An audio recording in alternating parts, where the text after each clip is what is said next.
We are looking at how to pronounce these names, as well as how to say more confusing names, including from German. Ernst is how it's said in German. Ernst.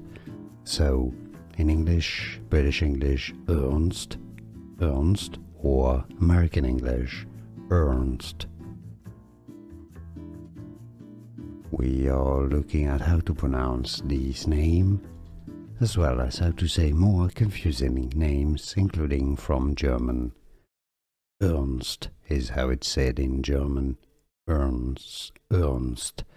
So, in English, British English, Ernst, or American English, Ernst. Here are more videos on how to pronounce more confusing words and names too many mispronounced. Like this video if you found it useful. I appreciate your support. I'll see you soon and thanks for watching.